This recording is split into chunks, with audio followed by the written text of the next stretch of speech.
እንግዲህ ቤተሰብ የኔ ውዶች የኔ ማሮች እንዴት ናችሁ?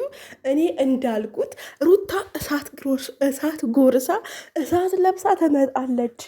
ባል የት ነው ትላለች ብያችሁ ነበር አይደለ? በቅድሞ ቪዲዮ ትክክል።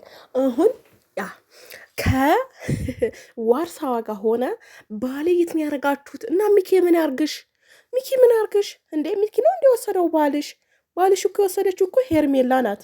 እኔ እኮ በሰውን ኃጢአት ሌላውን ባደረገው ነገር ሚኪያውን ምን ቤት ነው? ምንም እኮ አይመለከተውም አይደል? እንዲ አይመለከተውም። በቃ አንቺ ያለሽን እንትን ችግርሽ ከእህቱ ጋር ነው። ከእህቱ ጋር መጨረስ ትችላለሽ።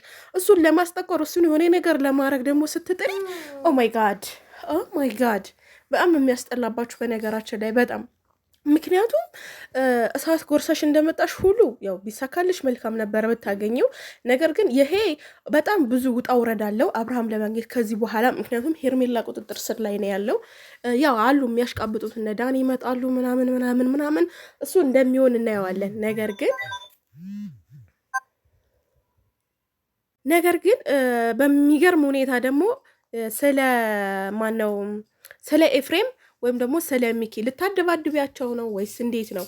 አንቺ የባልሽ ወንድም ይዘሻል። ከዛ በኋላ ደግሞ ከእህቱ ጋር ምንም አይነት ግንኙነት የላቸውም። በነገራችን ላይ ምንም አይነት ግንኙነት የላቸውም ብዬ የማስበው ለመሰላችሁ አሁን ሩታ በቀላሉ አትፋታውም ኤፍሬምን፣ ሚኪን ወይም ደግሞ ሚኪ አይደለም ወንድ ከሆንሽ ሄርሜላን ጠይቂያት ባሌት ነው ብለሽ ሄርሜላ መጠየቅ ነው እንጂ ሚኪ ጋር ምንም አይነት ግንኙነት የለበትም።